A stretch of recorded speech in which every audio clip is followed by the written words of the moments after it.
You already know what time it is. Welcome back in to the NFL with AJL, episode 26. We are live on an amazing Friday, 7:30 p.m. Eastern time. You could have been anywhere else in the world, but you're tapped in here with me on the show. Episode 26 is packed. It is loaded, but that is nothing new. As always, before we get into the show tonight, please make sure to like the stream, subscribe on YouTube, which y'all always crush it for me on social media, at the NFL with AJL on all social platforms. The QR code, as always, here in the corner of the screen will give you the shortcut to every bit of content you need to see from the show. Engage with me any possible way on social. Please leave a review. Subscribe to us on podcast platforms as well. Hope everyone had an amazing Memorial Day. Thank you to everyone who really sacrifices and puts their lives on the line, gives service to this country so we can enjoy days like Memorial Day, Labor Day, the 4th of July, Veterans Day. But before I run too far ahead of myself, like I said, I wanted to make sure everyone had a great Memorial Day. Episode 26 is packed. Deandre Hopkins was released. Patrick Mahomes and Joe Burrow are in contract talks. We're going to talk about the top NFL free agents that are still available today. NFC East record predictions. Shannon Sharpe is being bought out from FS1 and is leaving undisputed. Not a shocker. Hate to see it because it's one of my favorite shows. But before we get into it, again, like the stream, share it, subscribe on YouTube, get in the comments, get in the live chat. I want to hear from y'all tonight, and not going to waste any more time. We're going to go jump right into the top of episode 26. Deandre Hopkins was released by the Arizona Cardinals, and we heard a few days before it actually happened that they were going to do it, right? This is no surprise to people that are keeping up with the NFL, people that are Cardinals fans today.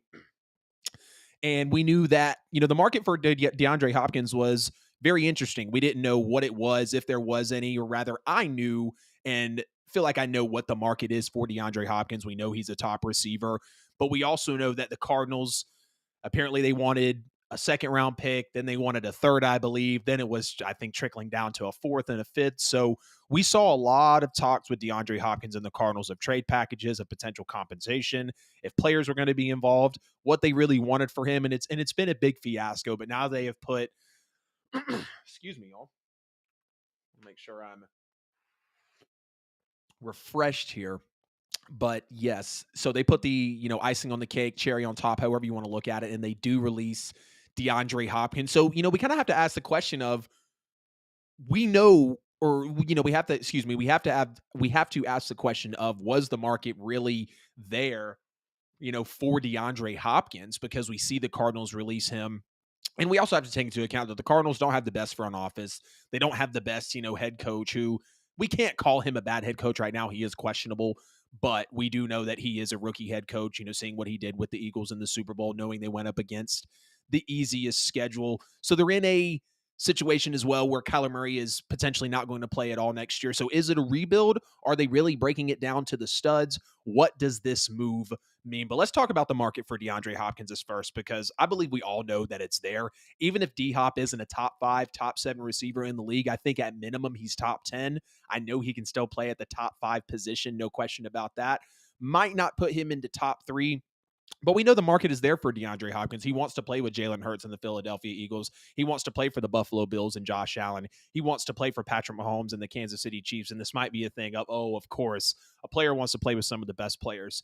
Well, one of the best players still in the league wants to play with the current best players in the league right now. We did hear him say, hey, I don't want to be with a team where it's young guys, unproven guys. Joe Burrow didn't make the list. Aaron Rodgers didn't make the list. After the 3 that I had named with Patrick Mahomes, Jalen Hurts, Josh Allen. He also mentioned Justin Herbert and Lamar Jackson. So there's 5 teams right now.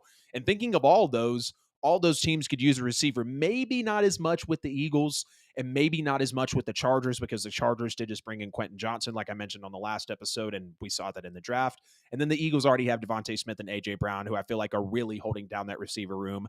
Dallas Goedert to be able to back it up as well. They bring in DeAndre Swift, who, yes, is coming out of the backfield, but he is going to be one of those receiving options. The Chiefs clearly need a number 1 wide receiver, and I'm really just kind of reiterating everything from the last show. We know that Josh Allen needs someone else other than Stephon Diggs to be able to have that solid number 2 option. And then, of course, we have the Baltimore Ravens. Love the Zay Flowers pickup. Kind of a fan of the OBJ pickup. We know what OBJ can be, but coming off of 2 torn ACLs. And we know DeAndre Hopkins has had those injuries as well. But having DeAndre Hopkins over with the Baltimore Ravens would be absolutely great. And we even go and look at some other teams, right? The Jets, of course, could definitely pick him up. The Patriots could use him. I might not say the Dolphins. We know the Bills. I did mention them. Bengals are okay. Ravens are okay. Steelers could use another receiver. The Browns could use another receiver.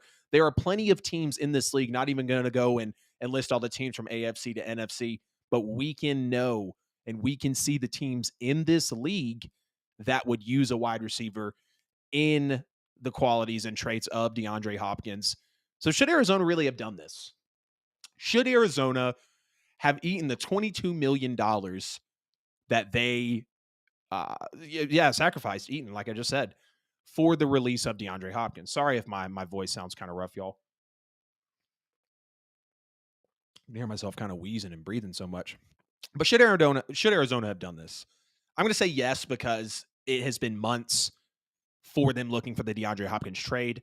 We know that they didn't really have anything of substance come forward. We didn't hear of any really serious trade talks with the Cardinals and DeAndre Hopkins. You could lean on the side and say no, because he is still a valuable receiver. I understand he's 30 years old, been in the NFL for about a decade. People are saying he's wanting too much money, potentially around maybe $18 to $22 million a year. I haven't seen that or heard of that. I don't believe that D-Hop would really ask for that, because, again, decade in the league, he wants to go to a team to win a ring. So I believe he would take a team-friendly deal. I want to say he has said he would take a team-friendly deal. That's what he wants. That's what he's looking for, so he can prove himself, get back out there and be paid with some of the likes of the highest receivers in the NFL. But again, the question of should Arizona have done this? It depends on how you want to look at it. Do you think they're in a rebuild? If they are, then yes, they should have done this. Clearly, they weren't getting the package for DeAndre Hopkins. We know how good of a player he is, but some people might think he's damaged goods. He did have a couple of those injury-prone moments while being good Lord. He did have a couple of those injury-prone moments while being with the Arizona Cardinals. But then you can also say no, like I just mentioned, because he is that valuable asset, because he is still a top 10 receiver, if you guys really want to push it, he's still top 12. He can still get into that top 5 realm. Still some of the best hands in the league, still one of the best route runners in the league, still one of the best deep threats, still one of the best big catch, put your body on the line guys in the NFL. Let's not forget what DeAndre Hopkins was. But y'all get in the comments, Cardinals fans, fans of the teams that you think he's going to go to, Bills, Chiefs, Eagles. Y'all get in the comments, get in the live chat. Let me know what you think of DeAndre Hopkins being released by the Arizona Cardinals. Was the market really not there for him? Should the Arizona Cardinals have done this? Y'all get down in the comments and let me know. But the first and second best quarterback in the NFL, depending on who you ask, I think we can all have the consensus and say that Mahomes and Burrow are 1 and 2. They're both in contract talks. And with them being in contract talks right now, we know Patrick Mahomes signed the 10-year, $500 million deal, $500 million right after he won the Super Bowl. We know Joe Burrow is still on a rookie deal. We know Joe Burrow has not been paid yet. Man, I'm going to listen back to this podcast and be like, that's exactly why you should quit vaping, Adam. Guys, if you vape, don't do it. Shouldn't have got on it. It's horrible. Transparent moment on the show, but hey, gotta grow the relationship with you guys. You know what I mean? Gotta make sure you're in on the scoop of what's going on with AJL. But no, that's honestly why my voice sounds so bad. The lady's been telling me to quit hitting them. I know I should.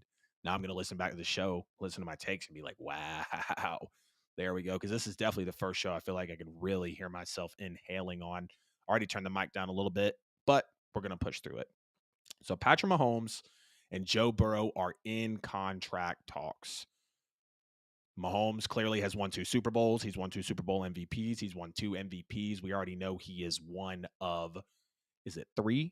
Yes, 3 quarterbacks to have multiple Super Bowl MVPs, multiple MVPs. One of the first quarterbacks, or the first quarterback since Kurt Warner, of course, to win the MVP and the Super Bowl in the same year. We know what Joe Burrow did as well. Second year in the league, first full year as a starter, taking all the snaps, playing all 16, or I think it might have been 17 games at that point, going to the Super Bowl, almost winning the Super Bowl. So these guys' paydays are rightfully deserved. And maybe I shouldn't have just went through Mahomes and Burrow there, but we got to give them their flowers, right? These are legends that we're looking at. These are Hall of Famers in the making, and we have the pleasure of watching them play in the NFL. So who gets the bigger bag and who resets the market? Patrick Mahomes or Joe Burrow. And when you take a look at it and you sit back, you would think the guy that's won 2 Super Bowls, that's won 2 Super Bowl MVPs, that's won 2 MVPs, who's won an Offensive Player of the Year, who's just an all-around legend. Patrick Mahomes, I think for me already is number 5 or number 6 all time as an NFL quarterback, and that's just undisputable in my opinion. You can take a look at what he's done and the time that he's done it, and we know it's been the best start to an NFL career ever. So maybe you would think a guy who's already won it all, already in history, let's take the team-friendly deal so I can make even more history. And then you have Joe Burrow, clearly Super Bowl in the second full year, great player, second best quarterback in the league already, and he hasn't even been in the league half a decade yet. Maybe he would take the team-friendly deal because he hasn't won one yet. He wants to bring more Super Bowls into Cincinnati, bring that Super Bowl championship and the Super Bowl ring to the city of Cincinnati for the Bengals. So who gets the bigger bag and resets the market before we get to maybe it's by the alternative, who gets the more team-friendly deal? In terms of the bigger bag and resetting the market, I believe that's going to be Joe Burrow. Because of what Joe Burrow has done in his first 3 years in the NFL, of course it doesn't compare to Mahomes, so you could make the argument that Mahomes should reset it. First full year as a starter, Super Bowl.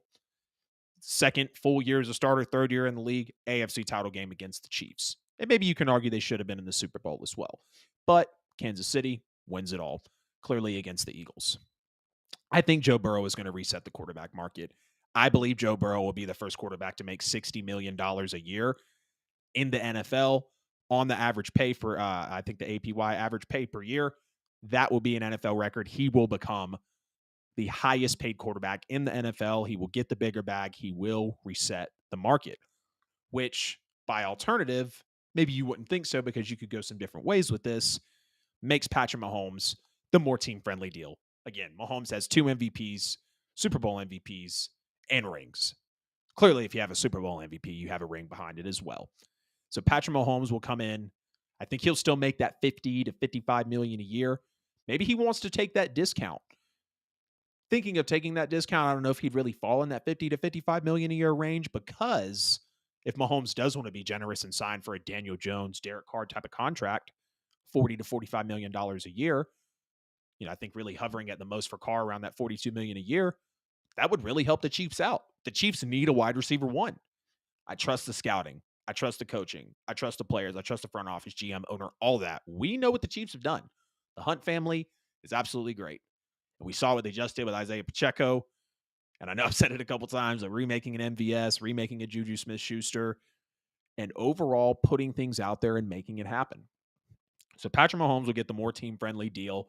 I think he'll take a deal maybe around 45 million or so, allow some of that extra room for Kansas City to make moves later on in the season in free agency, maybe on waivers, whatever the case may be. And I believe Joe Burrow will get the bigger bag, reset the market, will be the first quarterback to make $60 million a year in the NFL. And I wouldn't be surprised if it was anywhere from a 6 to 8 year deal, because we all want to believe that Joe Burrow is going to be a Bengal for life, right? We all want to believe that Joe Burrow is going to say Houday for the rest of his NFL career, right? I would love to see that. Number 1 overall pick, biggest Heisman winner in history, kind of an unprecedented first 3 years in the league, and that's why I believe Joe Burrow, because Patrick Mahomes already reset it. First quarterback to make 50. Patrick Mahomes originally reset it. That's why Daniel Jones got 40 because of Patrick Mahomes' contract. That's why Deshaun Watson. That's why Lamar Jackson. Yes, they were that good outside of outside of Daniel Jones. And of course, we can probably have arguments about all 3 of those quarterbacks. But the APY has risen for quarterbacks year over year because of Patrick Mahomes signing 10 years, $500 million right after he won the Super Bowl. Y'all get in the comments. Let me know. Get in the live chat. Mahomes and Burrow up for contract talks. Who gets the bigger bag and resets the market? Who gets the more team-friendly deal? Hope everyone is having an amazing Friday. Like I said, hope you all had an awesome Memorial Day as well. This is the NFL with AJL, episode 26. We are live at about 7:45 Eastern time on a Friday night. You could have been anywhere else in the world, but you're right here with me on the podcast. Please make sure to like the stream, share the stream as well, wherever you're watching, whether you're on Facebook, YouTube, Twitch, Twitter. Appreciate all my communities out there. You already know how to get at me at the NFL with AJL on all social media platforms. The QR code here will take you to every bit of social content you need to see, all the podcast episodes. Engage with me any way possible. Love getting back at you guys. Love replying to the comments. If I don't reply to you, bug me, spam me, DM me, blow up my page until I get back to you, because that is my job, is to make sure I am there for you guys on the content. And of course, please leave a review on all podcast platforms. And like I mentioned earlier, Shannon Sharpe is going through a buyout with FS1, leaving undisputed. No more Skip and Shannon. Reportedly, after the NBA Finals is finished, which will be in about a week or two, depending on how long the series goes, Shannon Sharpe will be going through a buyout with FS1. Shannon Sharpe will be leaving FS1. And I hate to see it happen, because Skip and Shannon were such a dynamic duo. 7 years, debuting the show in 2016, just felt like a really good time.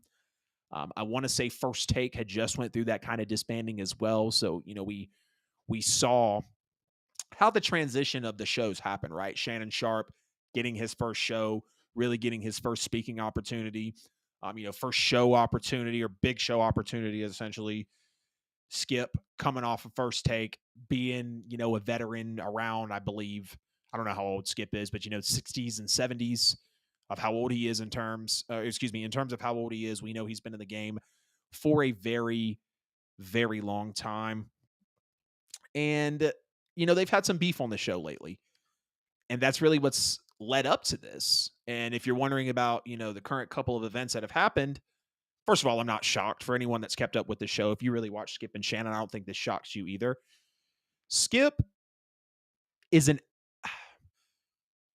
I don't like to get on here and, really go through people's character like that. I really don't. And when it comes to like talking about decision making of a quarterback, like outside of the game, I didn't try to get into much to the Jalen Carter stuff. I try to keep it to on the field, or on the broadcast.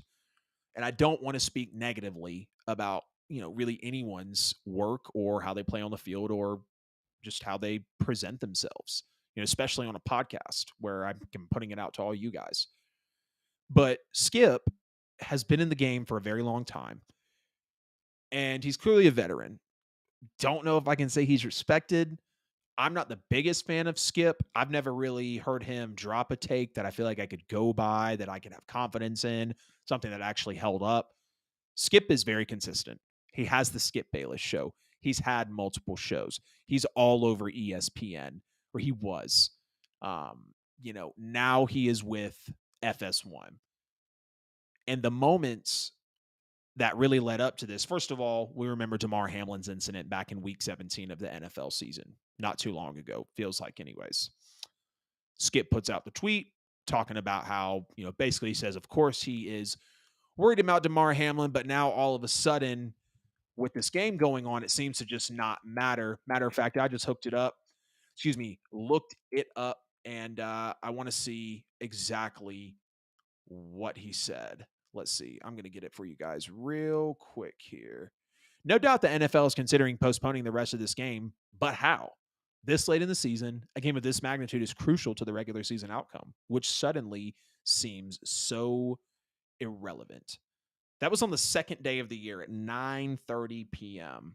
Can't believe 43.7 thousand people actually liked that tweet. So he was talking about Damar Hamlin on the field.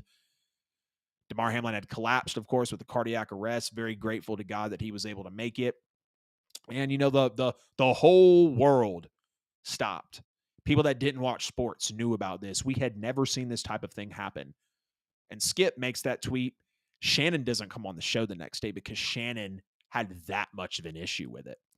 Shannon comes on the show the next day, tells Skip why he didn't go on the show, because he didn't like the Damar Hamlin tweet. After Shannon says as a Skip, Skip proceeds to argue with Shannon about it, going back and forth. I stand by my tweet. I'm not taking it down. Shannon even challenged him, saying that some people from FS1 wanted to take him down. Skip said, no, that's not true. They cut it off. They got straight into it. Then, I believe back in March, Skip and Shannon are talking about Tom Brady. Skip goes to defend Tom Brady, says that Shannon's jealous because Brady played at a high level in his mid-40s and won a Super Bowl while Shannon had to retire roughly 10 years earlier. Absolutely not right. Absolutely not correct. So Shannon goes off. Shannon's absolutely exploding on him. He's saying, look, dude, so word for word, you're making me out to be like a bum. I won Super Bowls. I'm in the effing Hall of Fame. Don't talk to me like I didn't play. And he said, that's what you do, Skip. You take personal jabs. You want to dig at people. You want to go for people's personal characteristics and character in the middle of a sports debate. And it's unnecessary. Shannon was not having it. Shannon was not standing there for it. Skip is over there saying he's better than you. Oh, he was better than you. He just I don't even want to get into, as much as I am repeating the story, I don't want to really drag out what Skip said, but he's done some real disrespectful things to Shannon Sharpe here over the last couple of weeks and months, excuse me. And Shannon's just had enough. And like I said, it's not surprising from it's not surprising with their breakup. Unfortunately, it's not surprising for Skip Bayless to do this type of thing. I personally believe Skip's too old to be in the game. He's been doing it for a very long time. Maybe Skip should just step away. Maybe Skip should just hang it up, let Shannon continue the show, but that's not what's going to happen. We look at Club Shay Shay, Shannon Sharpe's podcast. Over 1 million subscribers on YouTube. Most of his episodes do 1 million, if not more. The Steve Harvey interview, I think, did 2 million views in the first few days.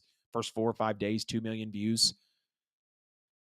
Club Shay Shay is building a major following, all of social media. Shannon Sharpe loves it. People stopping by for a drink and a conversation, whether it's about sports, whether it's just a general talk, whether it's celebrity, whether it's someone Shannon loves. He has really built a platform with Club Shay Shay. And I remember when it first started. Now it's podcast platform. We see all the episodes. Definitely more of it is laid back, but also can have that twist of professionalism in it because of the people that he brings on. If you haven't checked out Club Shay Shay, absolutely great show. He's crushing it there. Haven't seen a video with less than 1 million views, really, if not 6, 7, 800,000 at the minimum. Undisputed, averaged at most about 200,000 viewers an episode. We know how many people there are in the world. We know how many people actually consume social media, content, television, and you're only getting 200K eyes. I want to say that was when Skip and Shannon was at one of the highest viewing points, like around the Super Bowl time of the year. So who knows what it would have been in a non-peak time. But Shannon's going through the buyout. He's leaving FS1. He's going to be off the show soon. And I remember Shannon in a YouTube short or a TikTok, whatever. I can't remember what platform I saw it on, but it was a social media clip. And he was saying, I had to check Skip. I had to mend Skip and I's relationship because I knew it was potentially going to be something that didn't unfold well. I knew that it was potentially going to be something that wasn't a recipe for success. And he liked Skip.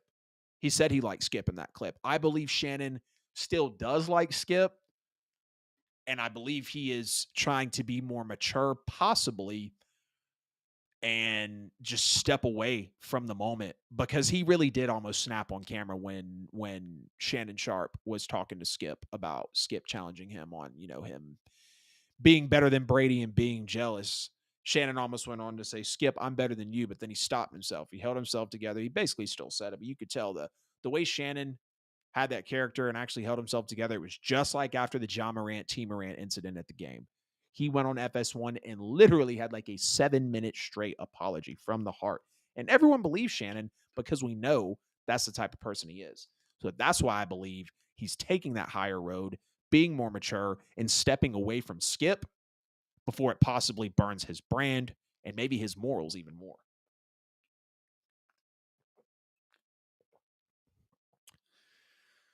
So Shannon Sharpe will be leaving FS1. Shannon Sharpe will be no longer a part of Skip and Shannon. It will not be Skip and Shannon. Maybe it's called Skip but no Shannon. Is it still undisputed? Is the show still there? What did they do with it?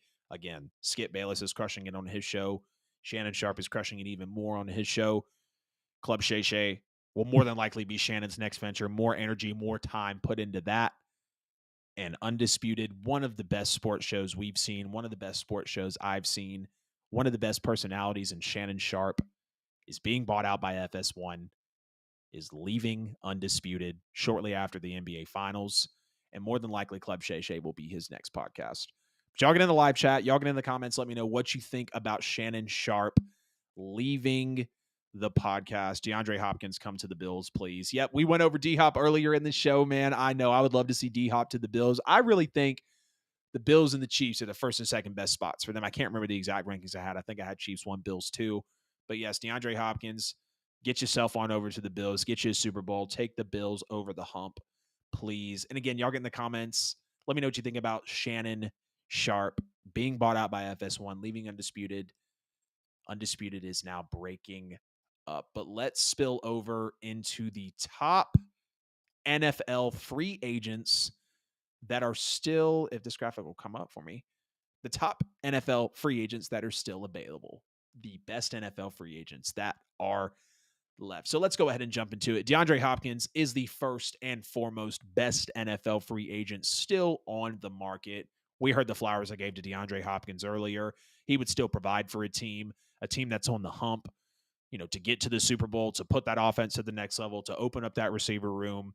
DeAndre Hopkins is that piece. And I believe there's no question about that.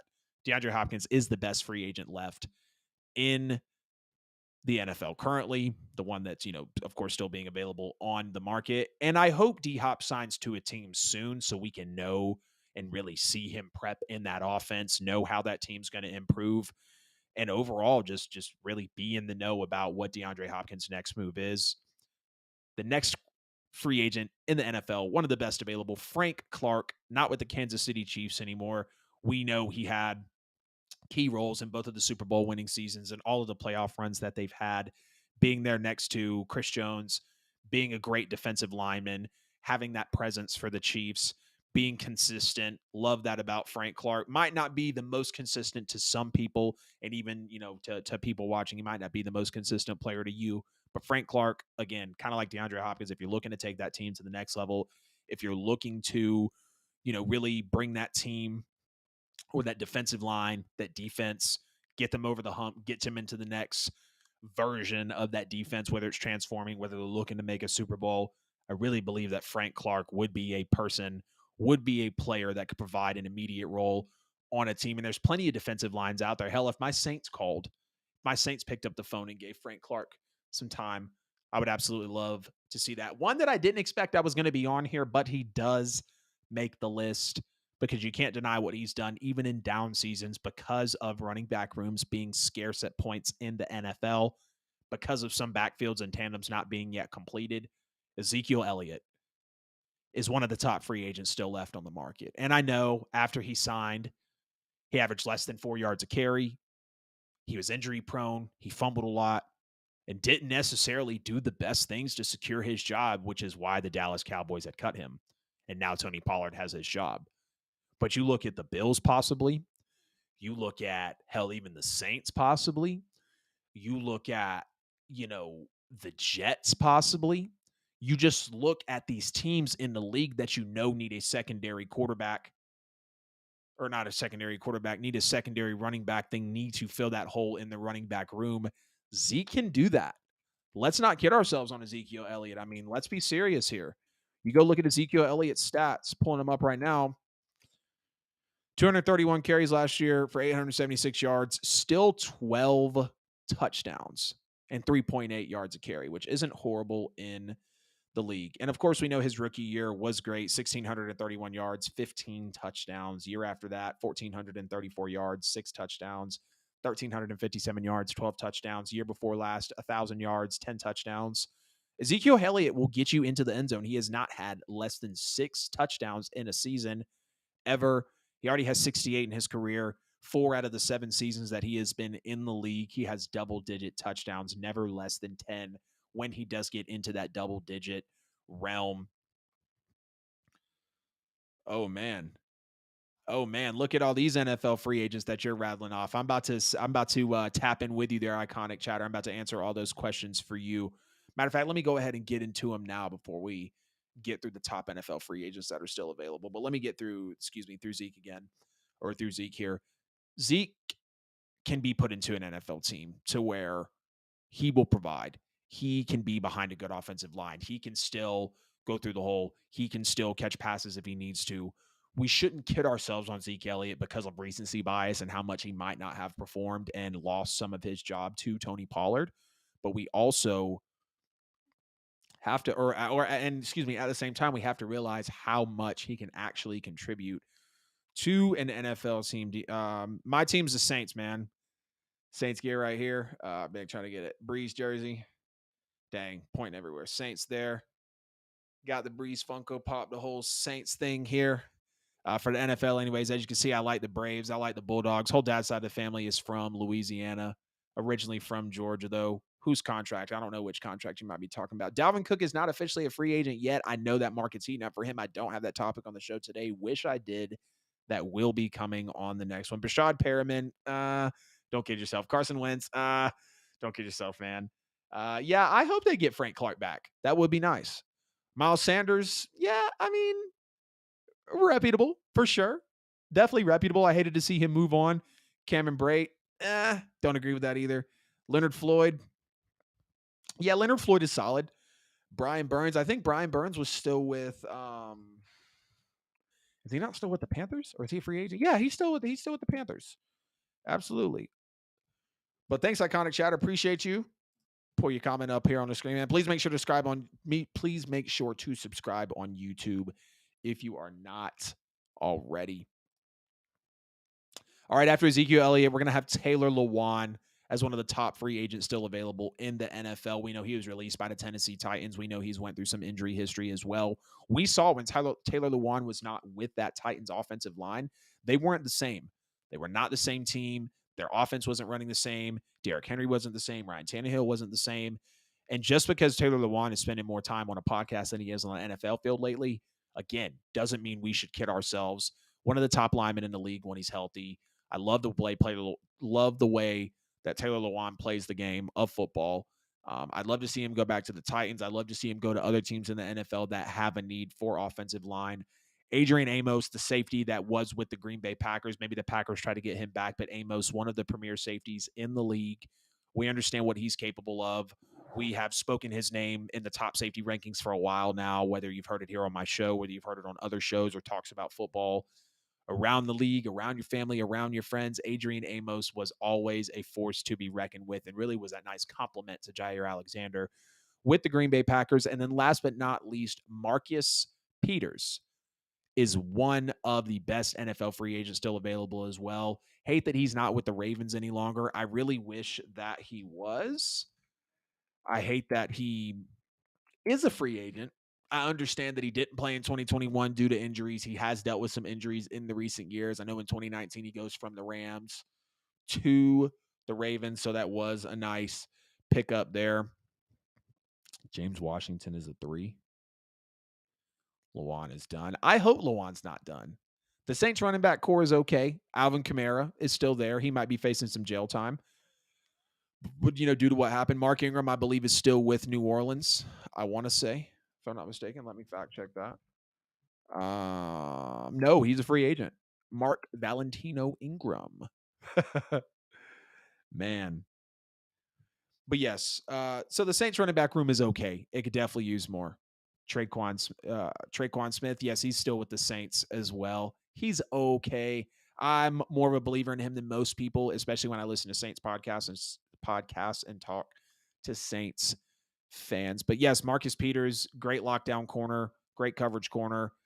We know what he's capable of. I loved watching him play with the Rams, loved watching him play with the Ravens. Always could count on him. I felt like when he was healthy with that Ravens secondary to really make a play, to provide, to be the captain of that team. So my 6 best NFL free agents that are still available: DeAndre Hopkins, Frank Clark, Ezekiel Elliott, Taylor Lewan, Adrian Amos, and Marcus Peters. This has been episode 26 of the NFL with AJL. I highly appreciate everybody tuning into the show tonight. You could have been anywhere else, but you're right here. Might be a little bit shorter of a show tonight. I see we're moving right along, just about at 35 minutes. Please like and share the stream wherever you're at. Also, make sure to subscribe to the show as well on YouTube. Please make sure to engage with us on all social media platforms, whether you follow me, DM me, share the post, drop a comment. I love to hear from you guys. Of course, the QR code here will give you every bit of podcast and social media content you need for the NFL with AJL at the NFL with a JL. Please leave us a review on podcast platforms as well. And as always, we are sponsored by Buy and Sell with AJL for all your worldwide professional real estate needs, whether you're looking to buy a home, sell a home, or invest in real estate. Buy and Sell with AJL has got you covered. Make sure you get on their exclusive newsletter that actually keeps you ahead of the daunting real estate news and market. It's still a good time to buy. It's definitely still a good time to sell because of the shortage of supply. And if you're wanting to take advantage of some AI to give you a leg up as a property owner, or just to know a property, certain attributes, how fast it could sell, how much it could sell for, make sure to drop your email in the comments or get at them on social at Buy and Sell with AJL. Get on that newsletter, get on that AI report for those properties. Now, as much as I like to be positive, I am going to have to go here and talk about some NFL teams that are headed into the tank for the 2023 season. So basically, the worst teams in the NFL for next year. Who's going to be competing for Caleb Williams and Drake May? Let's really figure out. So off the top, I have the Rams. Matthew Stafford's coming off of an injury. I don't know what he's going to be like in the year after. Yes, he was good enough in the Super Bowl year. Of course, the first year he was traded and came over from the Lions. This is a very bare offense outside of Cooper Kupp, and he's coming off injury as well. Although Stafford and Kupp are both going to be 100% ready and healthy for the start of the 2023 season, mini camp training, all that. I've seen the reports about them being healthy. So some of you might be wondering, why am I saying this? Again, Matthew Stafford, Cooper Kupp. I don't know how the two of them are going to be coming back off injury. We know that when neither of them were with the Rams last year, Super Bowl hangover, literally a 5-12 after winning it all. And I see this season being worse than last season. McVay contemplated retiring. They have the ninth hardest schedule, and maybe they could hang in the NFC, but I don't even think they're the second or third best team in their, they're the third best team in their division at best. I think they could be very dysfunctional along with these next few teams that are coming up. And just glancing at their schedule, I have these guys going 3-14. And I know here come all the Rams fans in the comments. Here comes everybody saying how stupid I am. But when you look at how bare the offense is, outside of Aaron Donald on the defense, Jalen Ramsey is now a Miami Dolphin. I just don't see enough complexity and roster talent compared to how the NFL is playing out today for the Rams to actually be a team that I believe could even win 8 or 9 games this year. Again, glancing on their schedule, I have them going 3-14 with the ninth hardest schedule. What is Matthew Stafford and Cooper Kupp, that legendary connection we saw in the Super Bowl year, actually going to be like? It was shocking, again, that Sean McVay was contemplating retiring as well. The next team here, who will be one of the worst teams in the league, I've already predicted their schedule, the Tennessee Titans. Already predicted them going 2-15, unfortunately, due to a very bare offense as well. Outside of Derrick Henry, who's going to be your quarterback? Is it Will Levis? Is it Ryan Tannehill? Is it Malik Willis? Yes, I understand they have some players. I understand they have some players on the offense, and the defense is good. The defense, can be average some days, but they do have a good, if not great,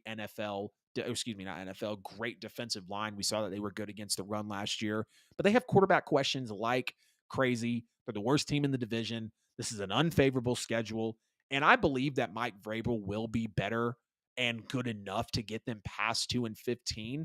But when I predicted their schedule, you go look at every game that the Titans play in, they're not really going to be in any of those.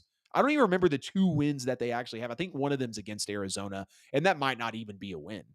To be honest, I think they could be that bad and that dysfunctional. Because, I'm just going to go here and look at, the Titans depth chart.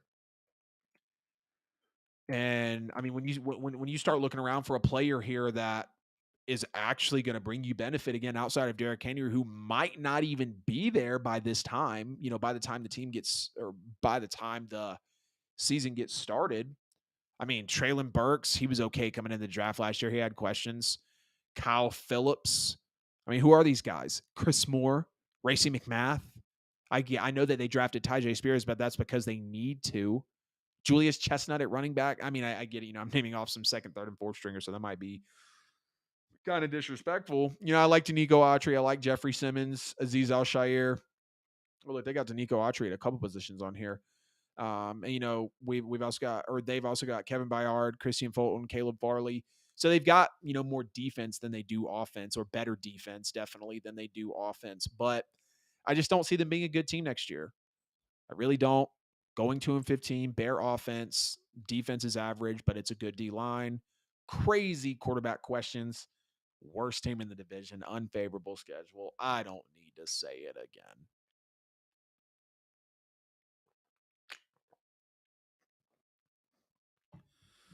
Whew. All right. Couple more teams here. The Arizona Cardinals, which might not be a shock to you people, but Kyler could miss all of next year. They have a new head coach in Jonathan Cannon, who right now is very questionable after that easiest schedule with Philadelphia last year, losing that shootout in the Super Bowl. Being a defensive-minded head coach, being a rookie head coach. Again, Kyler Murray could not play this year. Deandre Hopkins just got released. J.J. Watt just retired. They come out with hideous, ugly new uniforms, which I don't think any of us liked. So the Cardinals are definitely a team that's headed into the tank this year. I don't believe that's a shock to many people. I don't believe it really needs much explanation. Not a lot on either side of this here. I mean, yes, there's Buda Baker and Isaiah Simmons, who all we know can be traded for. If the Cardinals are really going into that reboot, if they really are going into that rebuild, Cardinals are headed into the tank. And I hate this because the Cardinals just being 7-0 a few seasons ago, then they go 4-6 down the stretch, end up going 11-6 as a team. We saw Kyler Murray fall off, get hurt at the end of the year. We saw Cliff Kingsbury not be able to do it. But we also saw the glimpses and the flashes and the highlights of how great that team could really be. It wasn't going to be a shocker if they ended up in the NFC Championship that year. But Cliff Kingsbury's job had been at stake for a while. He finally gets fired. Unfortunately, Kyler Murray has a non-contact ACL injury, which you don't want to see from a former number one overall pick, from a former Heisman winner, from a guy who's been in the MVP race when he is healthy. Unfortunately, he does fall off at the end of years. But I feel really bad for Cardinals fans in the situation they're in right now, because I like Kyler a lot, but this injury could change his career. I believe the baseball rumors could maybe heat up a little more after this. Does Kyler play in 2023? Cardinals are headed into the tank. And the last team headed into the tank, which isn't a shocker, shouldn't be anyways to anybody, that's going to be the Las Vegas Raiders. Jimmy G just failed his physical. That's not a reason why they're going into the tank, but I don't believe he won't. Let me rephrase that. Jimmy G will not be able to carry this Raiders offense, which does has weapons. They do have Josh Jacobs, who just led the league in rushing.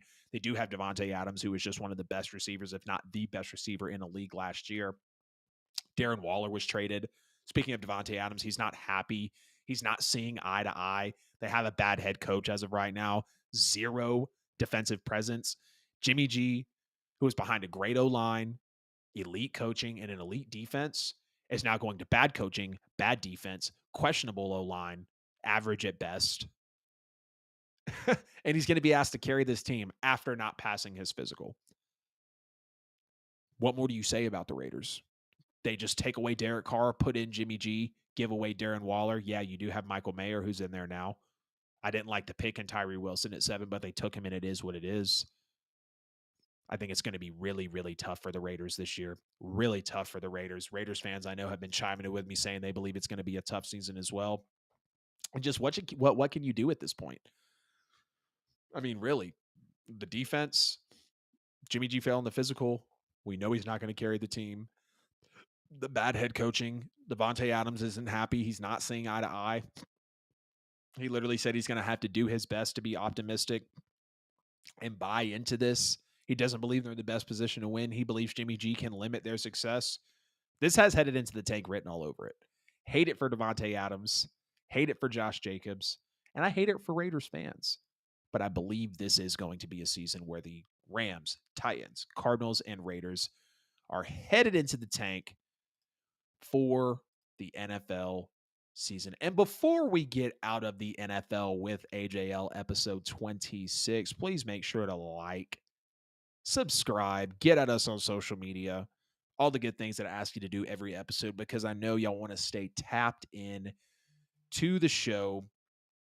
Let's go ahead and talk about these NFC East record predictions. Oh, no. Did I butcher that? No.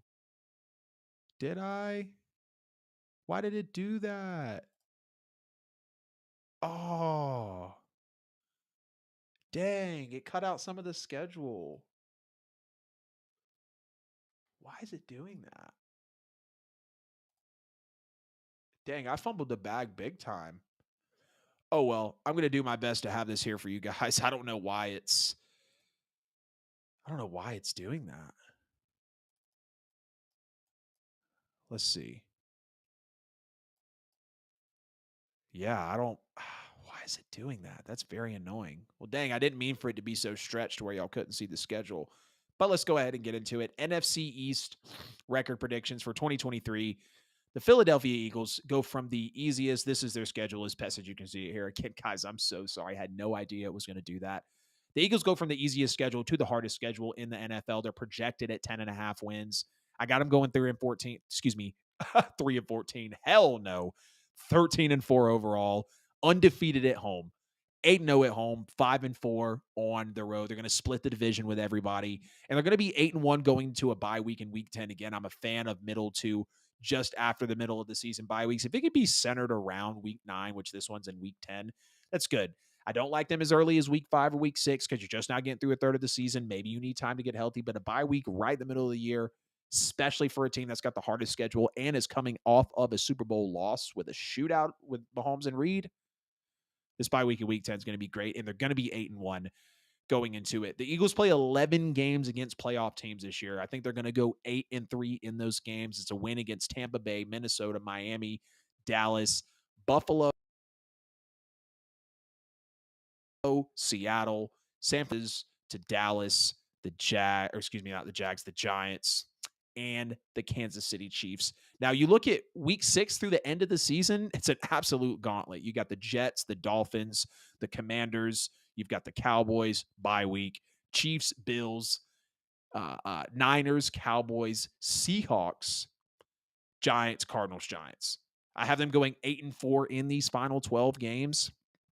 I mean, just what a gauntlet here. I mean, I know some people might be asking, oh, why Washington? Well, if the Commanders have it going by week 8, Eric Bieniemy's there. I know we're not a big believer in Sam Howell, but that team does have talent on both sides of that football. And I believe maybe not headed for a turnaround, but better than what a lot of people believe they're going to be this year. And I'll have to wait until we get into that schedule prediction, which is coming up. Maybe you guys like it. Maybe you don't. But week 6 through the end of the season is going to be an absolute gauntlet here for the Philadelphia Eagles. Again, have them going 13-4 overall. From the easiest to now the hardest schedule in the NFL, they're projected at 10.5 wins. I'm going to give them 13. Next is the Dallas Cowboys, who have the 4th hardest schedule in the NFL this year, projected at 8.5 wins. Excuse me. 4th hardest schedule. Scrolled on that a little too much. Projected at 9.5 wins. I'm going to have the Cowboys going over on the projected wins there. 10-7 overall, 7-1 at home, 3-6 on the road. Splitting the division here as well. I believe the entire NFC East is going to split with each other. I know you might ask why the Giants and the Commanders. The Giants are going to be a lot better than people think. Darren Waller's there. They get a receiver, thankfully, in Jalen Hyatt. So there's definitely offensive weapons and presence there. Brian Daboll does a great job, gets that coach of the year. I really believe in his coaching coming up. And then the Commanders with Eric Bieniemy, with the talent that they have. I know it might not be the greatest with Ron Rivera, and maybe y'all are wondering why I'm depending so much on Bieniemy, but I'm not going to act like he didn't contribute to that Kansas City offense. And I really believe once the Commanders get warmed up some in this year, get through the first third of the season, maybe first half of the season, they're going to be competitive. They're going to be they're going to be there to play. We can't forget that, when they were the Washington football team, they were in the playoffs against those Bucks and played a hell of a game against that same Bucks team that unfortunately beat my Saints and put Drew Brees out in his last game and won the Super Bowl. But the Cowboys are going to be 10-7, 7-1 at home, 3-6 on the road, like I said, splitting the division. They're going to be 3-3 heading into the Week 7 bye week. I got them playing, or you see them playing 9 games against playoff teams this year. Going to be going 4-5 in these games. Wins against the Giants, the Niners, the Eagles, and the Seahawks. Losses to the Giants and the Eagles again because they're splitting the entire division. Also losing to the Bills, the Dolphins, and the Chargers. Cowboys with the 4th hardest schedule outside of the Cardinals, the Rams, the Panthers, and the Patriots, which I know, wow, well, 4 teams out of dang, that's a 5th of the schedule or a 4th of the schedule, quarter of the schedule, however you want to look at it. And maybe that's a maybe on the Panthers. The Panthers could get it together with Bryce Young, with Frank Wright being there, with Adam Thielen, with Hayden Hurst, with Chuba Hubbard. They got some players in Carolina. They remade that offense a little bit. Very proud of them. The schedule is loaded outside of the Cardinals, Rams, Panthers, and Patriots, again, for the Dallas Cowboys schedule here in the 2023 NFL season. And that's a maybe on the Panthers. I believe the Panthers, again, once they get through that first half of the year, they're going to be that team that ramps up, and they're going to be good enough to be able to compete in these NFL games. Just halfway through the predictions here. Now we go over into the New York Giants, who are also tied for the fourth hardest schedule in the NFL with the Cowboys and a couple of other teams, maybe just one other team. I'm not sure. Projected of 8.5 wins. I'm going to have them going just under at 8 wins overall. Going to be going 8-9, 6-2 at home, but 2-7 on the road, splitting the division as well. They're going to be 5-7 heading into a very late Week 13 bye. Might be a little too late for the Giants here. Who knows how they're going to be playing at this point in the season?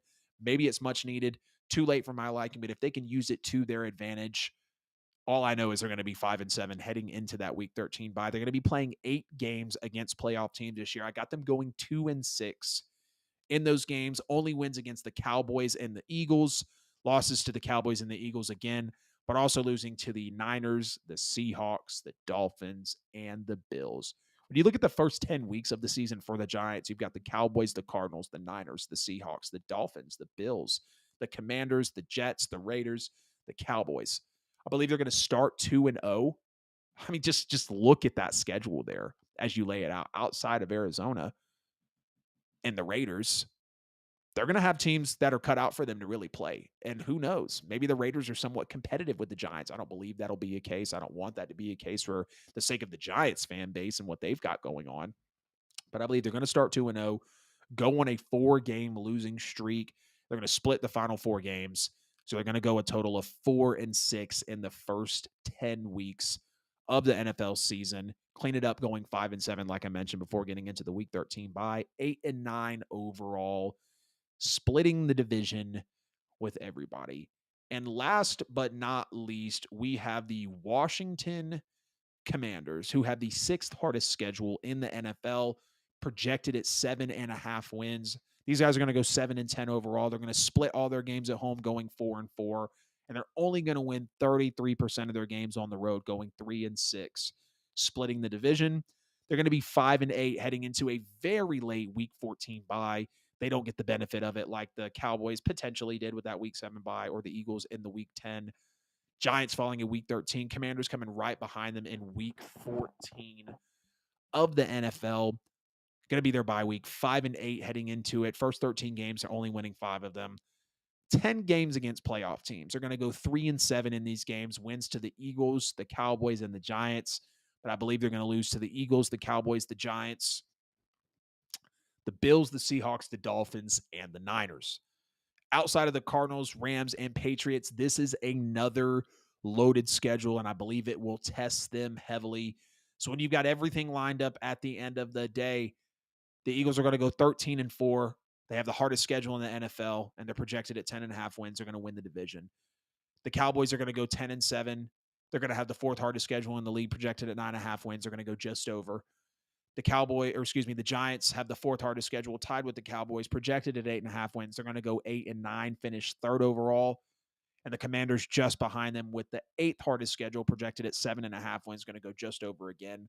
And they're going to be 7-10 overall as well. So the NFC East will play out as said. We have knocked out 5 divisions here on the NFL with AJL, we have knocked out 3 divisions here on the NFL with AJL for the 2023 NFL record predictions. If you haven't seen that playlist, please make sure to stop by the channel, find your team. I'm doing every team's 2023 record prediction. Be sure to stay tapped in through the end of the year. I'm also going to be doing every team's preseason. Well, not like preseason in terms of, that part of the season where they play 3 games. I'm not going to say no one cares about that, but I'm going to be doing preseason predictions or preseason outlook of what's to come for these NFL teams. What are they going to be like in 2023? What's their biggest strength? What's their biggest weakness? Want y'all to stay tapped in for that. I'm ranking all the units in the NFL. I'm talking about head coaching hot seats. I've been telling you guys about all the content we got on deck. And by the time we start the NFL season, you'll see everything that's laid out, all of my predictions for it. We're going to go through the season, discuss all these games, and it's going to be a hell of a time here on the show. So please make sure you check out the NFL with AJL's playlist. I've been going crazy on the NFL offseason, and I've also got your NFL team. I've predicted their record. If I haven't yet, trust me, it's coming within our next 5 shows because we've got those divisions rolling on. That was the NFL with AJL, episode 26. Let's get out of here.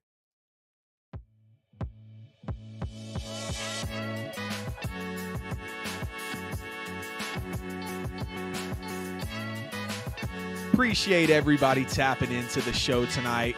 Episode 26 of the NFL AJL is headed out shortly. Whether you're on YouTube, Facebook, Twitter, or Twitch, please make sure to like that video. Share it any possible way you can. Follow us, subscribe to us on the platforms you're watching us live on all social media pages as well, at the NFL with AJL. You already know the QR code here gives you every bit of the NFL with AJL content, every bit of our podcast content, whether it's a clip, whether it's a full show. Please make sure to leave a review for us. Share your show with a friend that loves the NFL, that loves football talk. Maybe I talk about their team often and you think that they need to hear my takes and my opinions. Y'all get at me on social like I always say. I hope you had an amazing Memorial Day. I hope you had an amazing Friday. And thank you so much for tuning into the show tonight. You literally could have picked any other podcast in the world. You're here. You chose the NFL with AJL. Guys, I love building this community. I really wouldn't be able to do it without you. Thank you for all the social media engagement. Thank you for all of the subscriptions on YouTube. Everything you guys do, from watching live to getting at me on the post-production. I love y'all. I need y'all. I appreciate y'all. Episode 27 is up next.